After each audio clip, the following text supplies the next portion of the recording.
Thanks, Chris. So good afternoon, everyone, and welcome to our first SPS Connect series of 2026. Can you believe it? For those of you who don't know me, I'm L'Oreal McGuire. I'm the Executive Director of Student Services and Alumni Engagement at SPS, and it's my pleasure to welcome you today to our SPS Connect series. This is a quarterly series. Some of you attended last year as well, but this is a quarterly series that connects our SPS Program Advisory Board members to our students and alumni.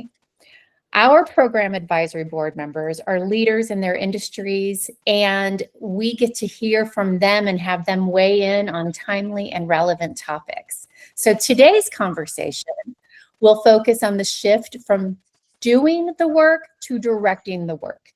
You're going to hear real-world insights on redefining impact, building credibility as a new or maybe refreshed manager, letting go of control, and developing others while maintaining momentum.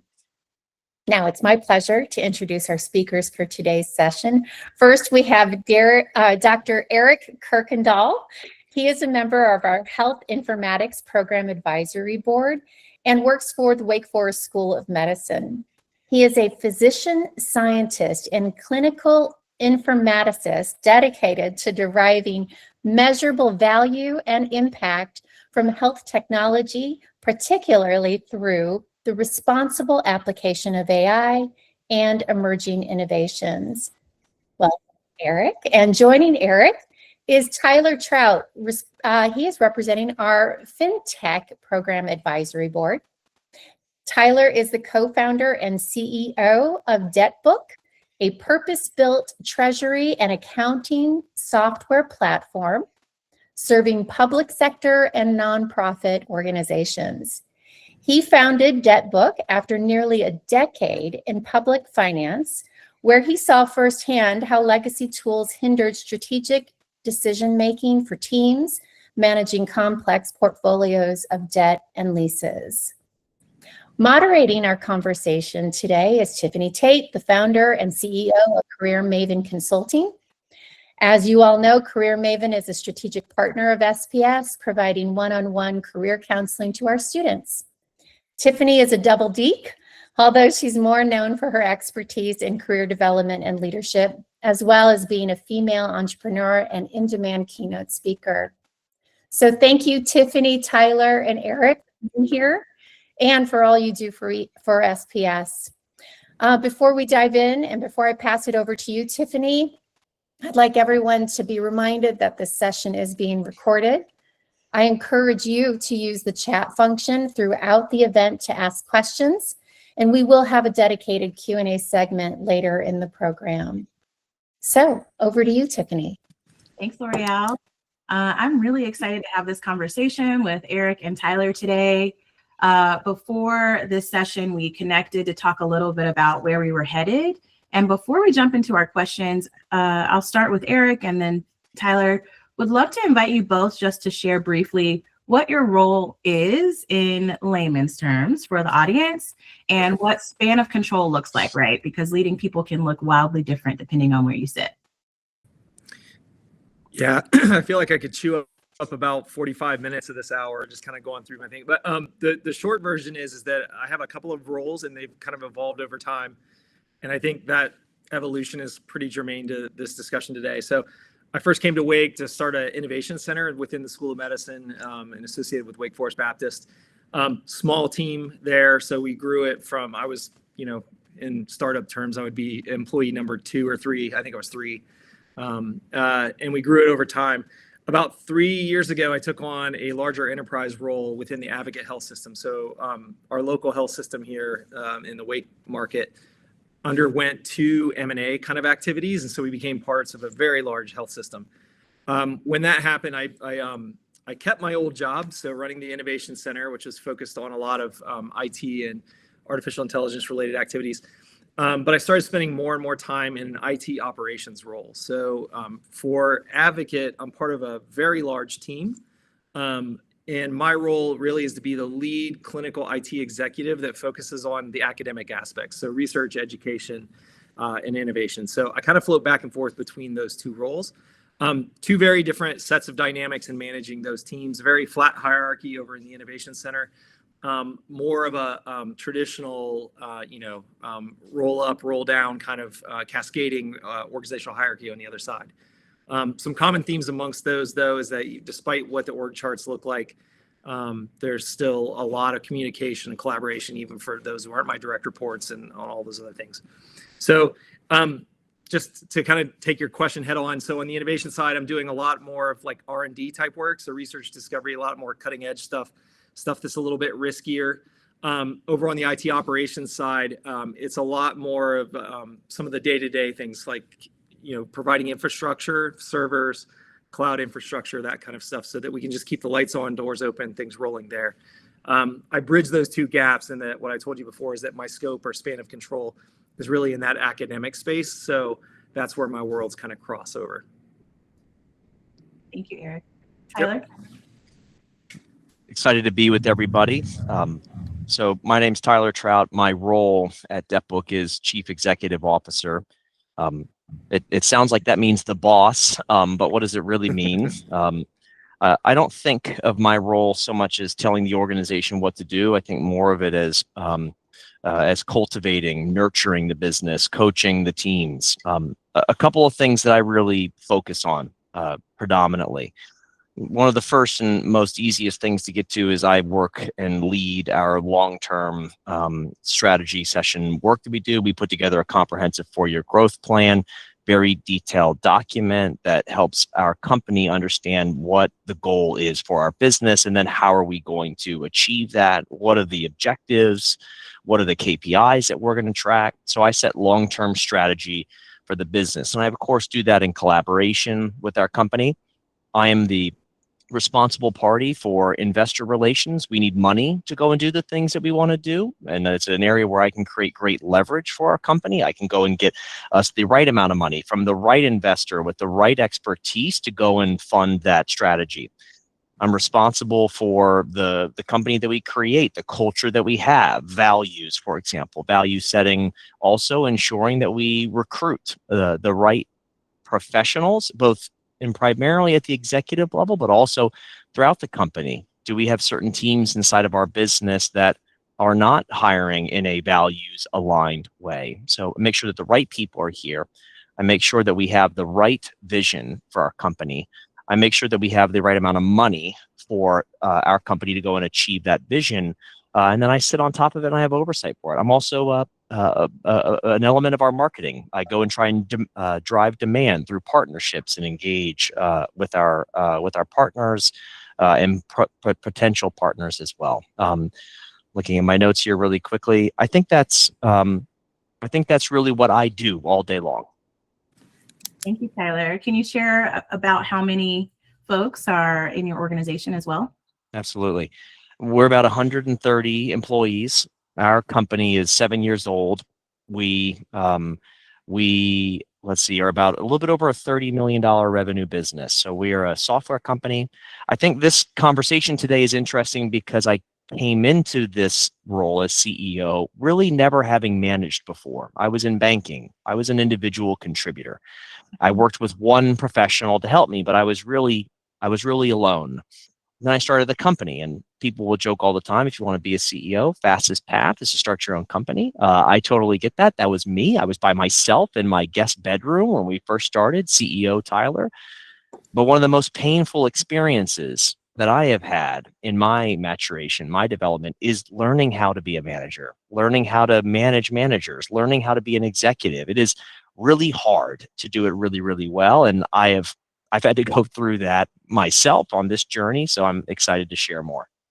Thank you. And thank you for that segue, Tyler. I think we share a few of those hard lessons. I'm certainly in a different part of my journey. But I do want to tease out a little bit this concept of sort of the first time you're formally responsible for other people, right? Like I think regardless of where you sit within an organization, individual contributors can have huge impact depending on the size of the project or work streams that they're driving. And there is something different about your name being on a door or an org chart where people are looking to you for the long-term strategy and encouragement. And Tyler, you nodded to this, coaching for performance, which is a little bit different than communicating updates on things that you're working on. So would invite either or both of you to share a little bit about maybe the first time you formally stepped into leading a team of people and what changed about how you or the people around you measured success. Well, Eric, if it's okay, I'll jump and grab it. When I first stepped into being a leader, I think what changed is I immediately realized how not very good at it I was and how I did not understand what that meant. I think a lot of professionals, this is natural, they see progression from individual contributor to manager to director to executive. I must manage people to be successful. They view that as the goal. So I need to become a manager. Well, how do you do that work really, really well? And I will say some of the biggest challenges that we have had in our company 7 years is hiring managers who wanted to, rather than coach their people all day long, help their people meaningfully improve. We hired managers that wanted to be managers. They wanted other people to do the work. That's what they thought success might be. So they got that manager role. Other people were doing the work. We would watch the work. We would report back on how they were doing. To me, I like to describe this as keeping score. If we use sports as a metaphor here, are you in the press box watching the players play and writing down what's happening and reporting back? Or are you on the field jumping up and down, waving your arms around, helping your players get better on the field so that they can have a better chance of winning? It's a difference to me between a coach and somebody keeping score. And I've hired lots of scorekeepers, and I've really seen that the individual contributors on their team, in those instances, they're not improving.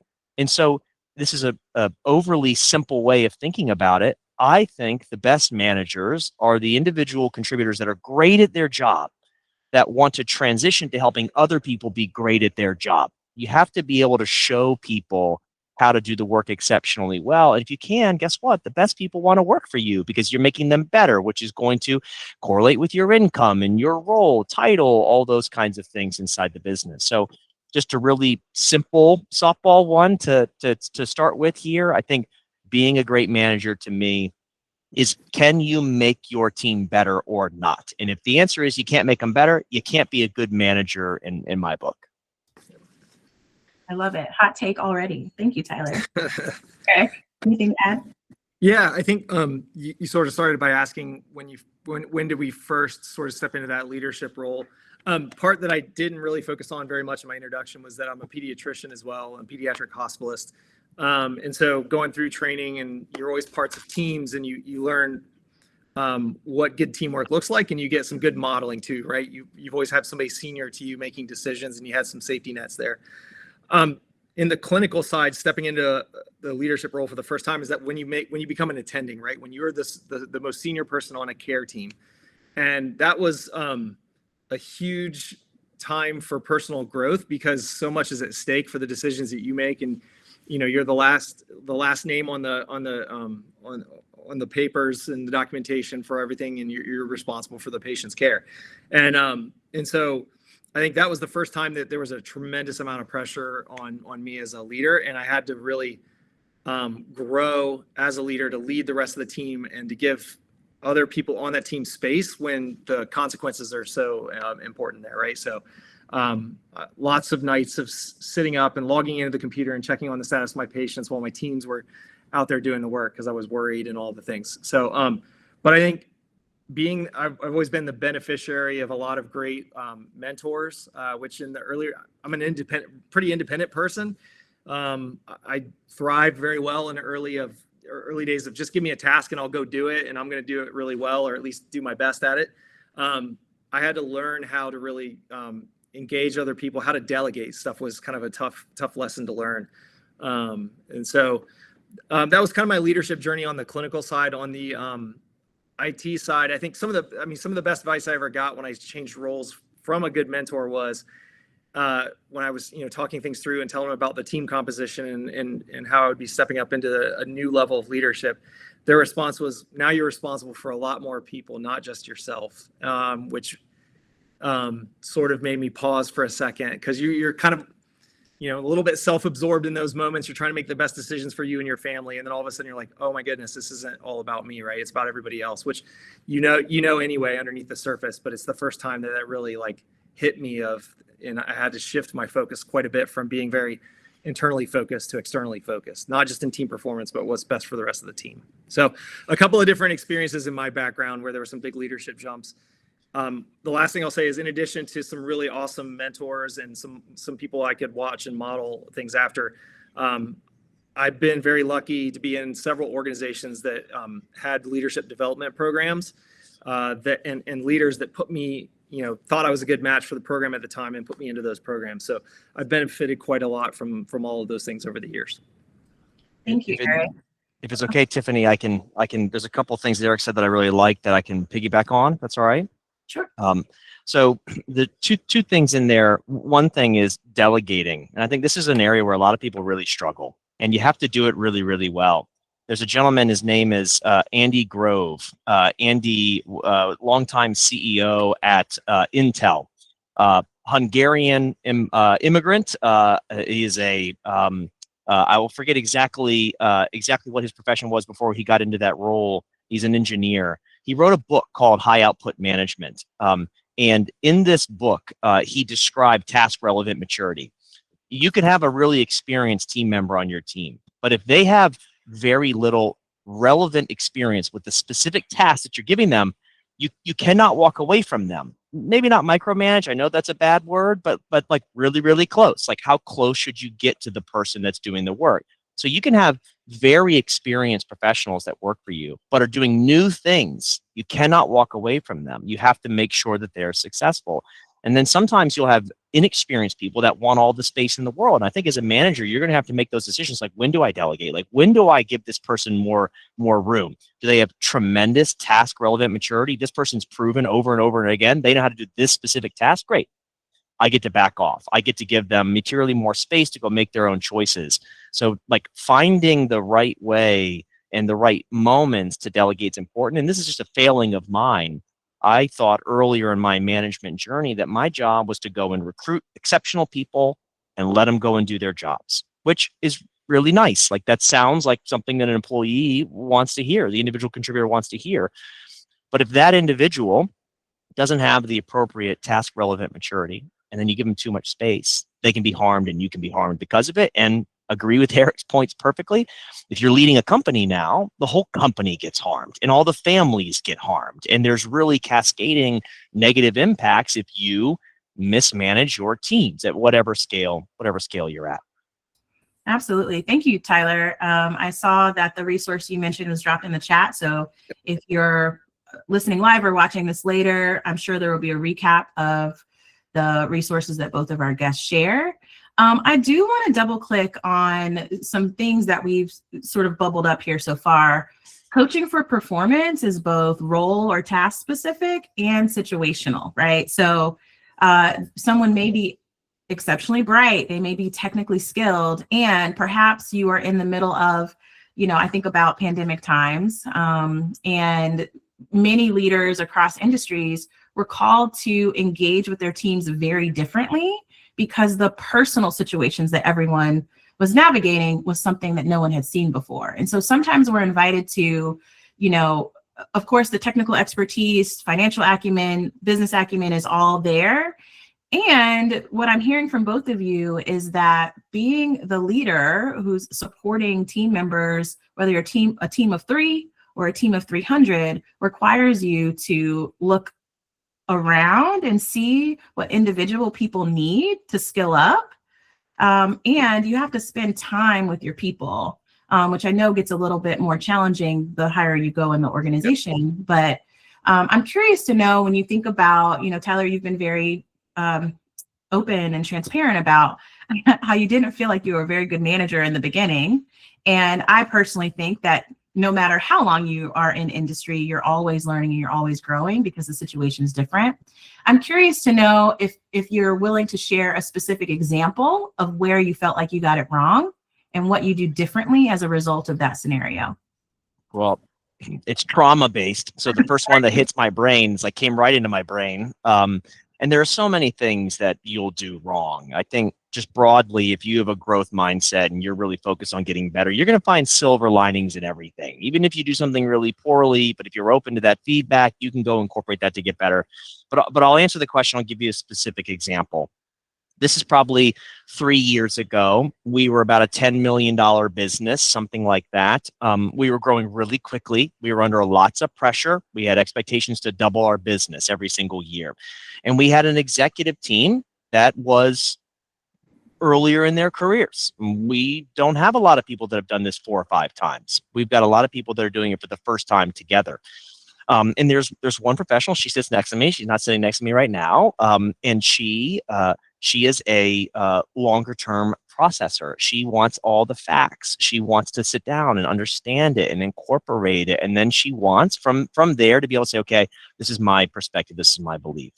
Well, I brainstorm out loud on the whiteboard. I have ideas all the time and I get them out of my brain and I start like massaging them and understanding them and challenging them. And we were in a meeting and I had an idea that would have resulted in a restructuring of her team. Not elimination of roles, but let's take some of her team and let's put it over here because I think it makes sense. We ended up doing it. I think I'm right about that. No heads up for her in the team meeting. I've got this idea. I've been thinking about this and now we're all together. Great. Let's brainstorm it. And she yelled at me, screamed at me in the meeting. She was so upset because I was trying to propose a structural change to her. I was trying to brainstorm through it, but she really wanted to get a better heads up that we're going to have this conversation about your team. These are personal relationships of yours. You've been managing these people for a long time now. And Tyler is going to suggest that it might make sense to put that team under a different leader. It seems really silly as I say this, that I did not go to this person in advance, but my feeling was I like to brainstorm. I like to openly in this meeting, we talk about what the business is doing, what needs to happen in our business. And I didn't respect that the way that she likes to receive information and the amount of time that she might want to have with that information before we talk about something that's a little emotionally charged for her. I could have been much more effective and not been yelled at in the meeting if I had maybe been thoughtful person by person as to like, how are they going to feel about this change? And let me go make sure that before I go bring it in front of her peers, we've had a really good dialogue around it. So I think there's one little piece of scar tissue there.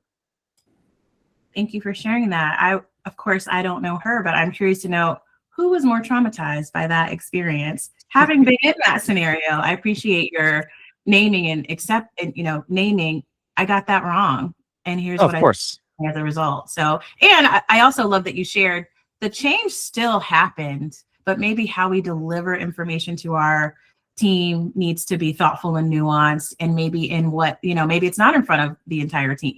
There are so many different variables I think that are at play. And one of the biggest challenges I find with people leaders is you don't always have a lot of time to make a decision. And so naming that you've gotten something wrong, in my opinion, is most important, because sometimes we recognize we get things wrong and we don't say anything. Of course. We just move forward. So that shows a lot of humility. Eric. Yeah, I mean, Tyler, I don't think Tyler called it this, but having to make decisions with imperfect information, right? Because of a time problem, or there's just impossible to know all the information. And sometimes you just got to move. And so you've got different personalities that want all those details, like the person that Tyler was talking about, versus somebody who just more brainstorms or looks to think collaboratively out loud and puts their thoughts out there earlier. So those are the kind of things you kind of have to do. And when you're the kind of higher up you get, or the different leadership positions you take on, you're in those situations where you can't research everything. Sometimes you do have to make those decisions and move on, because it's the best thing for the team, for the business, and all of those things. So those are the challenging things I wrestle with. I'm a very detail-oriented person. And you just, sometimes the situation and the leadership role doesn't facilitate that very well. Sometimes you just got to make a decision and move on it. And then you like in Tyler's situation, right? You own it afterwards. You're like, you have a debrief, you talk with the person. There's a lot that also bubbles up in the heat of the moment in the acute setting. But if you go back and have that secondary conversation with folks, then you can kind of get on a corrective path with it. So you both have mentioned that there is a difference when you move from individual contributor to leading a team. I imagine, based on the size of both organizations, you're also leading leaders who have their own teams. So I want to talk a little bit about trust, because establishing trust when there are 3 people in the trenches of a new company or a new entity is one context. Yep. But in a larger organization, trust building, when you don't have a lot of time and people are coming in and out quickly, is a little bit of a different scenario, right? So I'd love to hear from you about some of the strategies you use to foster trust with team members, new or longstanding, and what are things that folks who are listening could try on for size as they're moving through their careers. Yeah, so I'll go first this time. So I think, trust is one of those things that it takes a long time to build with folks, and it's easy to destroy it pretty quick, right? Like one bad word or an action can kind of destroy trust or at least harm it. And they're different teams have different sets of culture, right? So if you violate some cultural norm, that can harm trust and all the things. I just, as another resource for this group, The Speed of Trust is a great book. I mean, they really dive into it. I think there's a couple of main factors you can do to establish that trust. One, depending on your leadership style and everything else, is just your initial impressions with folks, your relationships, your how you communicate with them. Can set or it can set a good tone, or it can set some challenges for you to build that trust over time. The other is just a history of performance. So when you're a new leader and you come on a team, you don't really have that history unless you bring it with you from your prior org, and folks know about you. But in most circumstances, you don't. So you have to establish that history of performance. Doing things, one of my favorite sayings is, do what you said you do when you said you do it. So if people get a sense that you're paying lip service, or you're always, saying things, even if you get busy and forget, that can kind of erode trust a little bit over time. So I think one, it's the way you carry yourself, the way that you communicate, your first impression through your, most recent impression with folks, and then establishing that history as soon as you can. So earlier we talked about kind of the concept of rounding. So when you go and have contact with your teams, and we have, I meet with my direct reports all the time, the people that work directly underneath of me. But then I also have skip level meetings. So you go and have meetings a couple levels below, just so that you can have, the conversation has different levels of dynamics. And I'm very transparent when I'm doing that with all the leaders, and everybody else is expected to do the same. And I think that helps set a tone of transparency, and it sets, some standards and norms, especially in the situations where I've been in, where there's been a lot of, what I would call brackish waters, as different groups have come together throughout the years. They've had different sets of norms. People don't know each other. Now they're forced to work together, kind of thing. So, so I think the two big takeaways for me are just how you carry yourself in those interactions, how you relationship build, and then establishing a good history there, that those things build trust. Thank you, Eric. Tyler? Great. And we'll be really nicely aligned with my commentary here.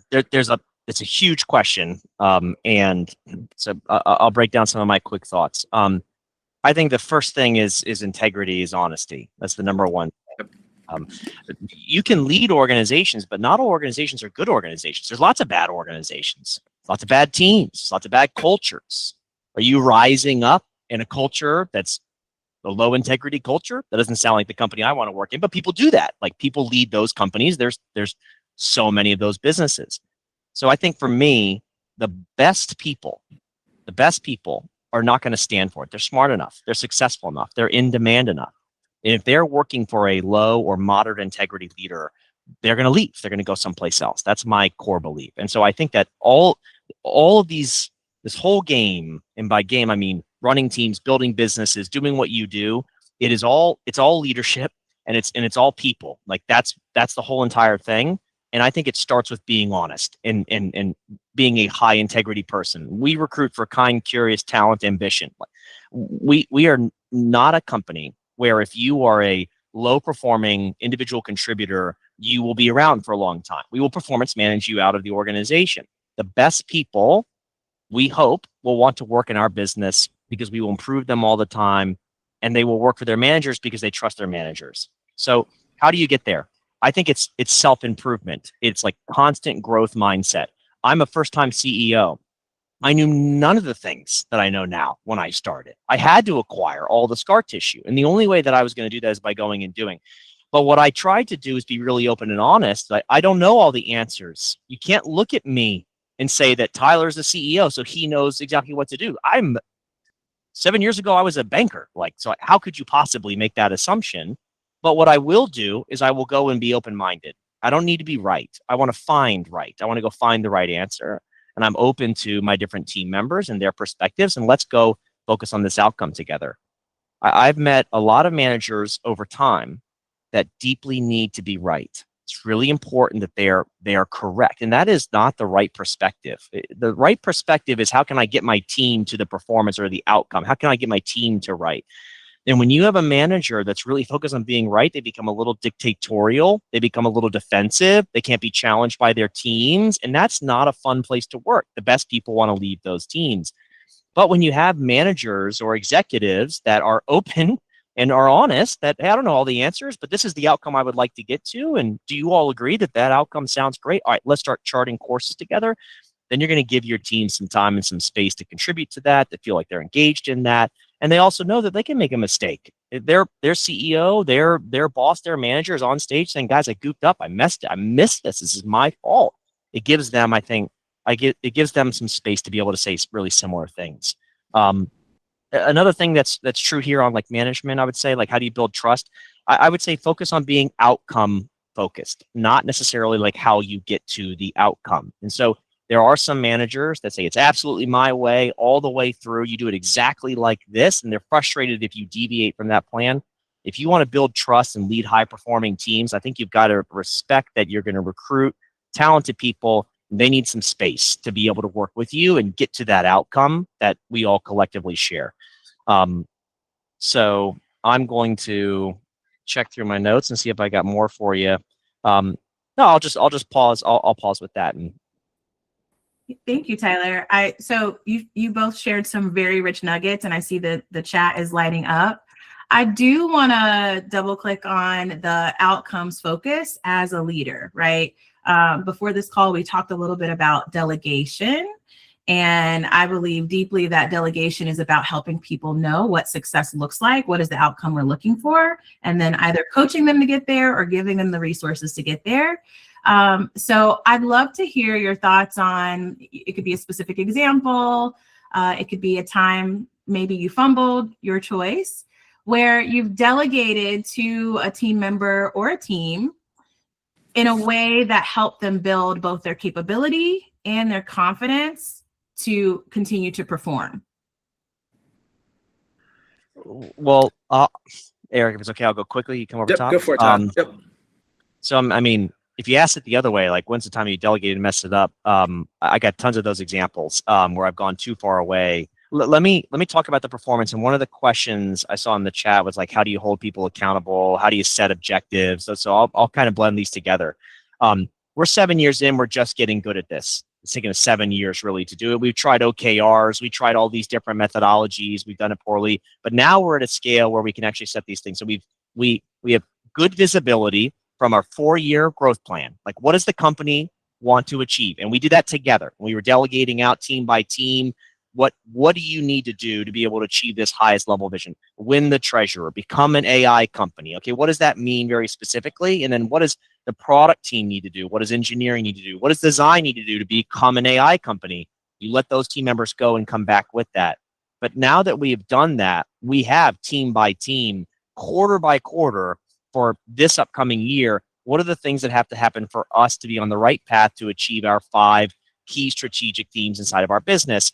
And how will we know that we're successful? That's the KPI. And so you go through a really high level planning exercise. You understand what you want to become. What's the outcome financially? What does it look and feel like? What do the different teams have to do to get there? What are they going to do quarter by quarter, which you can measure now? Did you do that objectively? And then the KPI that tells us whether we're successful or not. So we are now pushing and doing all of that. I think that's incredibly helpful, where maybe in our business before, we weren't great. We were really good at saying, here's our revenue plan.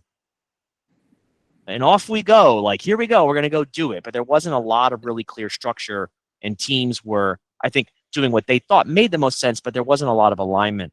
I will say, to answer the specific question, when we did this 4-year growth plan, which is a huge document, it took us 2 quarters to go and put this all together. we really delegated out to not just the executives, but their teams to come back to us with, here's what we think that means, and here's what we would need to be able to go and do. And then at our company kickoff, it was those teams, not the executive layer and not me. It was those teams that presented to the company what their section of the 4-year growth plan was. So we gave them some agency to contribute to it, and then they were the voice speaking out to the company about what they were going to do. And that, I think, created a lot of alignment and energy around the work. Yep. Yeah, just a couple of additional thoughts, and hopefully this is in the right orbit or the spirit of the way that the question was asked. So one, just naturally in some of the environments I operate in, there's so much going on that there's opportunities for people to kind of step up and take leadership roles, to receive delegation, to take on some of that extra work. There's a little bit of unpredictability of what we do in a day-to-day. So, I mentioned we provide a lot of the infrastructure and support. Well, things go down, software applications fail, and so a lot of my team has to kind of step in those sort of urgent situations and try to take care of things and get things back on the right track. There are times where I can't be at 2 or 3 places at once, so I just have to send a delegate and let them know that, hey, I'm here if you need me, call me. I can pop back into the meeting. I can help, get things back in the right track, or just be another voice. And so there's some of these I try to take advantage of those natural opportunities as they arise. But I think when, taking away the sort of urgent things for the more planned activities, I think it's important to define what success looks like Tyler was just mentioning, like what are those outcomes and what are you working towards? But you also have to understand that any kind of large project or program, you're going to have a strategy and tactics and operations to try to get there. Especially in the startup world, you're almost never going to take that path, right? It's going to zig and zag. You're going to have to pivot. You're going to have to do all these things. And so those are all, again, opportunities for folks to deal with some of those unknowns. And then the last thing I'll say is everybody on our teams, built into our yearly evaluation process, and even more frequently than that, when I check in with folks, we actually have a formalized, lightweight, but a formalized way where we're expected to ask of people, like, are you interested in opportunities? What type of opportunities? And are you aware of all the resources and the development things that we can offer you? And so that sort of assessment, and that, more importantly, the conversation, is built into some recurring processes, so you don't lose sight of that. And there are some people, I think we get into this notion too, that we think everybody wants to keep moving up and taking on these leadership positions. In some of those conversations with some of my staff, they're like, no, I'm good with where I'm at. I got a lot going on personally, or I do want a leadership role. The things that are in front of me aren't exactly the best fit, yada, yada. But having that conversation is super important, because then, you understand where people are. And as opportunities arise, either by design or just by happenstance, you can line folks up with that. And as long as you don't set them up to fail, you put the right support system around it, it can be a great opportunity for everybody. Because I've delegated things before, people have stepped in, and I've been able to take things off my plate because I could, be assured now that they can take on those kind of activities. Thank you both. There's a couple things that you shared that I think are important for us to highlight.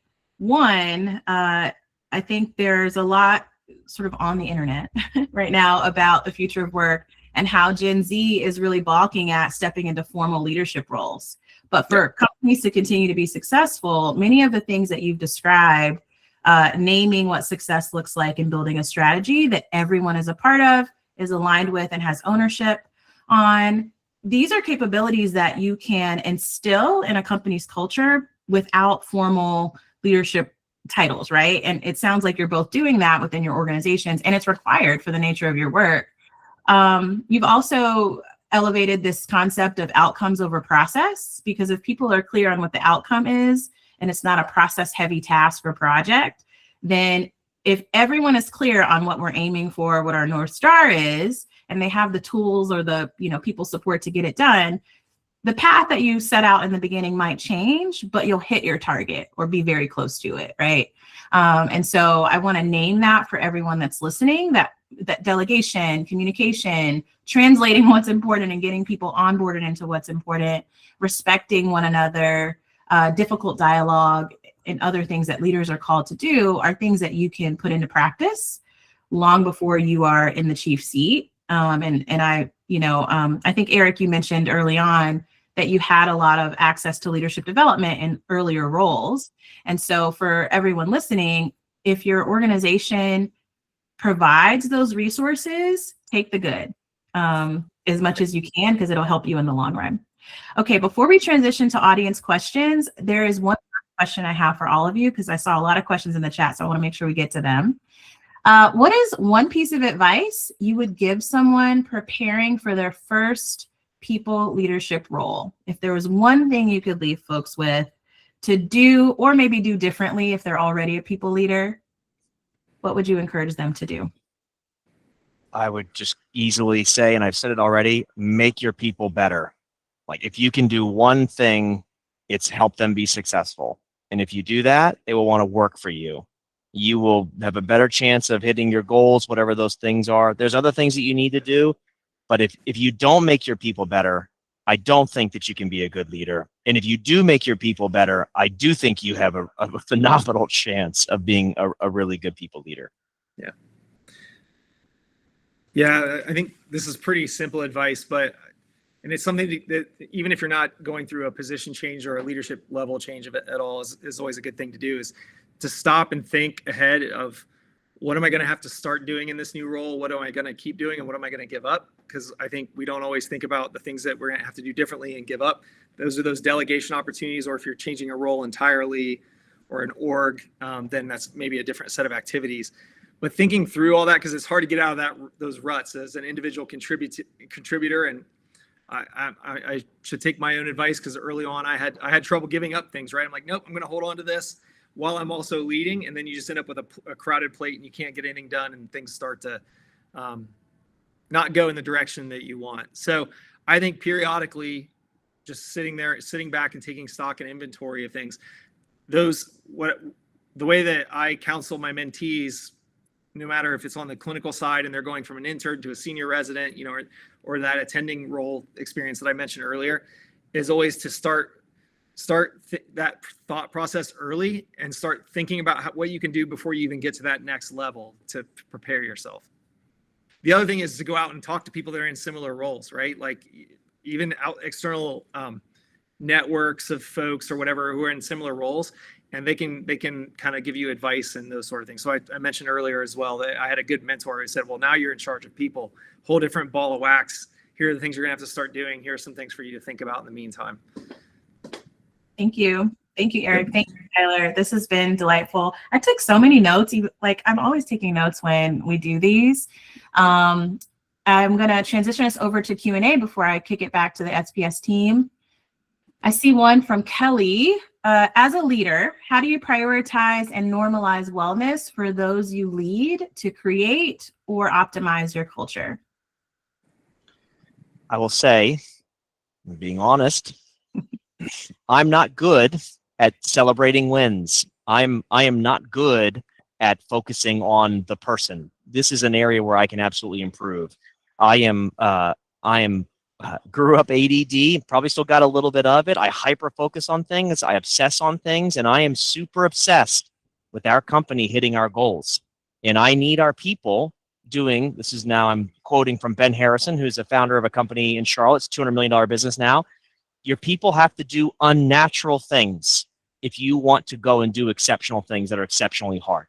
So I'm an effort guy. I don't leave the office until 6:30 every single day. I have a young family of 3. Like I expect my team to bring effort. Like you've got to do it. So I probably sound like, I don't know what I sound like right now, but I want people to be well. I need to be well. How am I well when I show up? I sleep. I don't drink alcohol during the week. I exercise every single morning, and I don't come into the office until 9 o'clock because I've got to be able to exercise and get my kids breakfast and get them off to school, and then I come in. So I'm not this 5 a.m. early riser. I know myself. I know what I need to do to be ready to go to work, and I expect that my employees will do the same thing. But I also expect them to come in and do that job, to work hard. I want our people to be smarter, have a better strategy, and bring more effort than our competition. Because if we all leave at 5 o'clock every single day, and my competition leaves at 6 or 7 o'clock every single day, we're at a competitive disadvantage. And so I will admit that as an executive, this is a weak area for me. We've got really flexible policies around paternity, maternity, very generous, unlimited vacation. Those things are all true. But we also recruit people that love their jobs that want to go to work every single day. They're excited about it because we too want people to love working at DebtBook so that they bring that energy and they bring that effort and they bring that productivity to this company. Yeah. I think cultural fit is huge here, right? And so Tyler just told you about the culture that he's instilled at DebtBook. I talked about some of the brackish waters earlier of the different companies coming together and the cultures a little bit there, and the work we had to do to sort of get a new shared culture. So I think, and just to be honest with you, as I'm doing second interviews with people for certain positions, it becomes I don't need to hear more about your skill sets and your experience. I've seen that. I've already talked to you. I'm sold on that. This is more about a fit with the org or the situation that you would be coming into, because I don't want to, and that's in the interest of both parties, right? You don't want to bring somebody in who wants to leave at 4:30 every day when the norm is, because if that's the norm and the culture you've set in your in your work environment, and some person is, it disturbs things a little bit. So just understanding where people are at and what they need for their own wellness, and what is for the in the best interest of the business, the company, the work environment that you're bringing them into. So you're setting yourself up for success out of the gate, and not getting a mismatch there, I think is huge, is key. It's on the ongoing part of it, right? It's just those check-ins with people. Hey, how are you doing? You've been working on this project that's not going as well as what we'd like. It's very stressful. Do you feel like you've got the support you need? All those things. I think so. I think there's a role here as well for continually checking in with folks. Yeah, I think that it's a really great point. There are all different kinds of cultures, and as a manager, you're responsible for the culture of your team. You're responsible for the characteristics. Now, your organization is going to set values for you. You should adhere to those values. That's what the executives' jobs are. As a leader, I was previously in a role where I was told what our values should be. And then I started to figure out, like, no. My job is to tell the company what our values are. And then we will go find people that adhere to those values. And so neither are wrong. There are a lot of people that don't want to work in a company like ours that has a certain level of expectations. That doesn't make either party wrong. It is, as Eric said, it's about finding that cultural fit. We recruit a lot of people that don't want to work from home. They're tired of it. They want to be in the office. They want to go and work hard. They want to go and achieve. Those are the people that fit into our culture. And so now we are actively pushing for those folks. And I don't want to sound like I am not a human being, because I probably came off like that a little bit. We care deeply about the people. The people need to be well. I want their families to appreciate the fact that they've got a job here, and I want them to be rewarded from those things. But in our culture, we also want people who are willing or understand that they're going to have to sacrifice on some of those things. Night work, weekend work, some of those things. Those are things that we enjoy here. Thank you, Tyler. I appreciate your candor today, especially because it's typically not mutually exclusive, right? You work out before, that's an important value of yours as a person and for performance, and there's space to do it. So you're not trying to cram it into the margins. There are organizations that espouse high expectations without the space for people to figure it out and design their day. So thank you for that. I see another question in the chat that says, to what extent, let me read it first. To what extent do organizational strategies influence social integration of high status lateral hires? Meaning, how do you deal with minimizing interpersonal intimidation when public figures come into your organization? Brian, I might need you to hop in and clarify your question for me to make sure we're capturing the right thing. Yeah, Brian, feel free to come off of mute if that's better for you. Sure, I got off of mute. So I'm speaking, like, let's say you hire a high profile athlete, or you hire somebody who's in a controversial status of raising money or having events or things like that to a corporation. Somebody that people will talk about a lot in public, into a corporate management.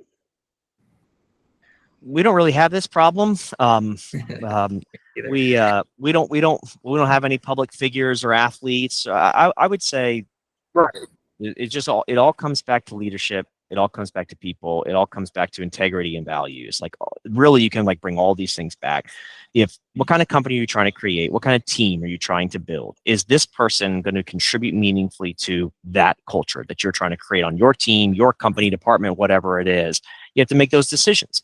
You have to have people that have integrity. They have to treat each other with kindness. They have to have respect for each other. You cannot tolerate organizations, teams, cultures where people are rude, disingenuous, mean to each other. Like that's unacceptable. The best people are not going to exist inside of those companies. And so I would say change is hard. Bringing new people in is always hard. There's always egos. You've got to try to foster a culture where people are open-minded, where they're just trying to get to outcomes together. They're kind to each other. And if you got somebody that comes in is a jerk, I think you gotta get them out.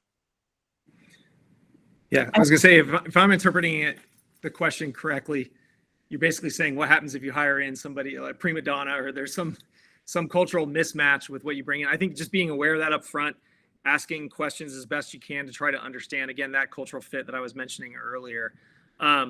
Very intelligent people answer questions a certain way, and so it's not the easiest thing in the world to get to.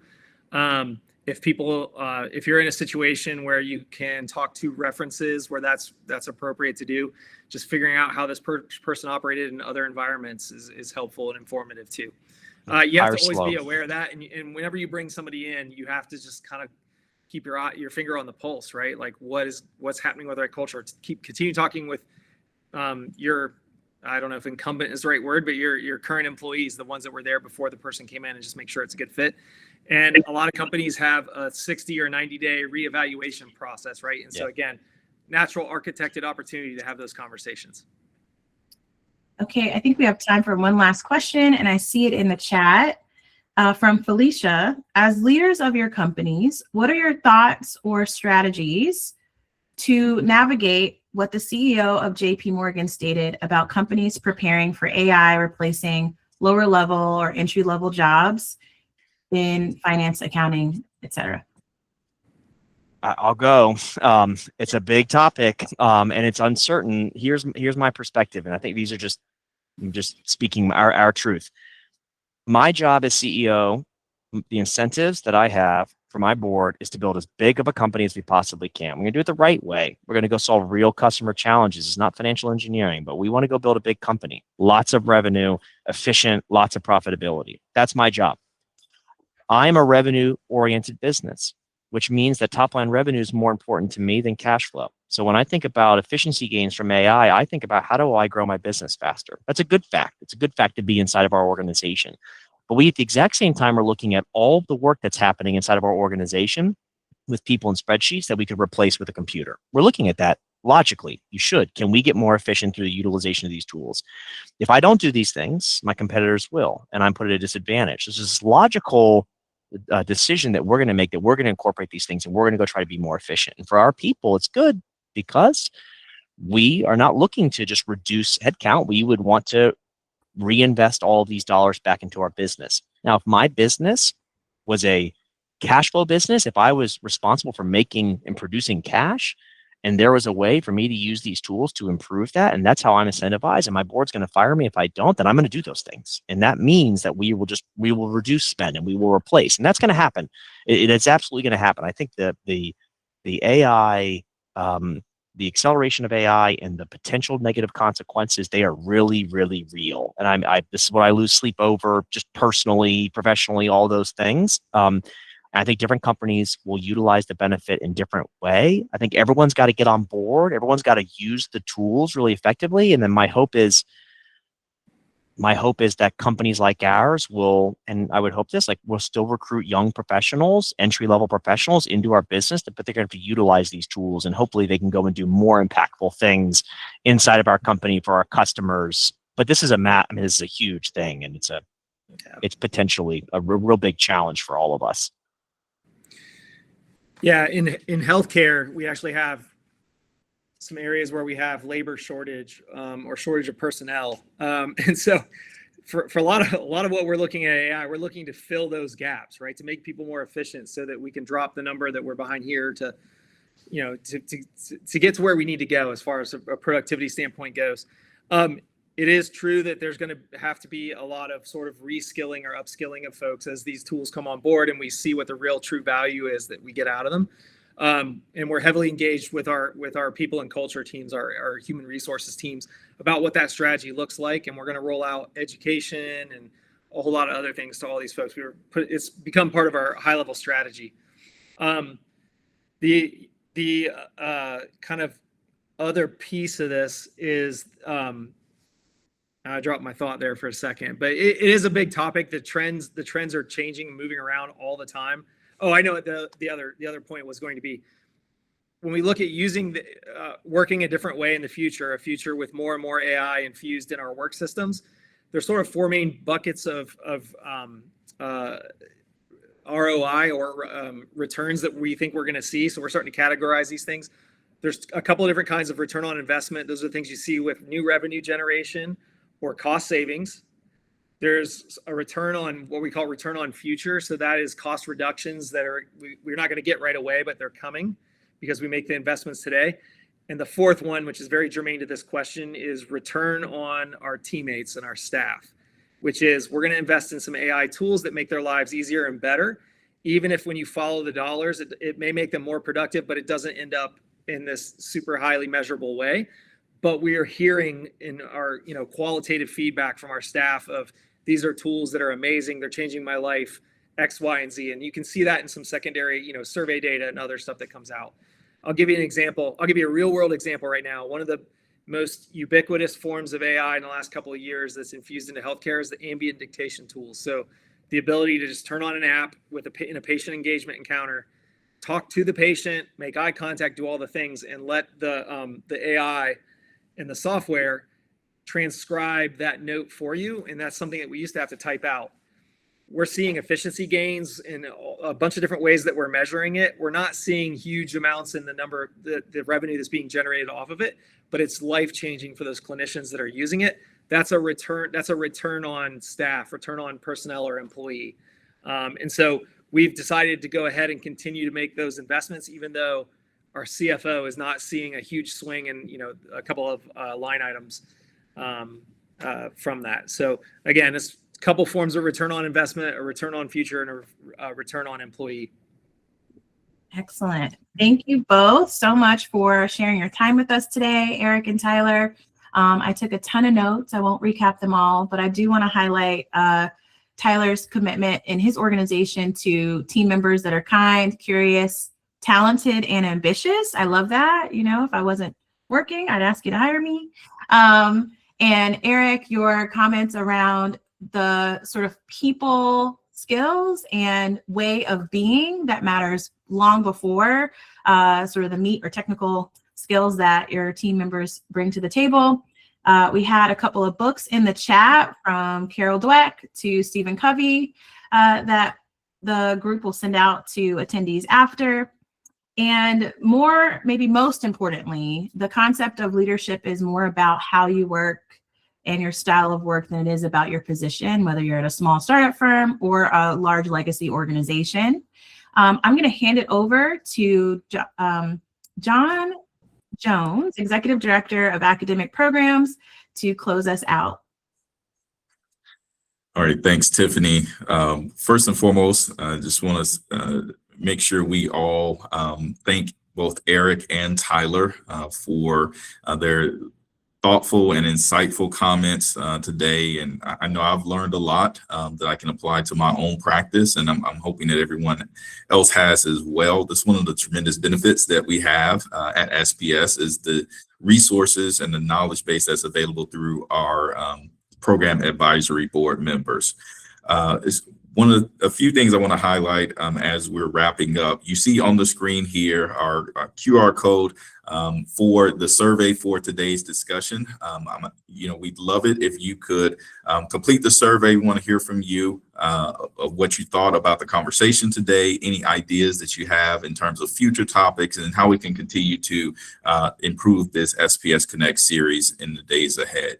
I also want to encourage you to save the date for the next SPS Connect event. That's coming up on Thursday, April 9th. That is going to be an in-person event. So that's a great opportunity for you to be able to come out and connect and network not only with other students, but the program advisory board members who will be there as well.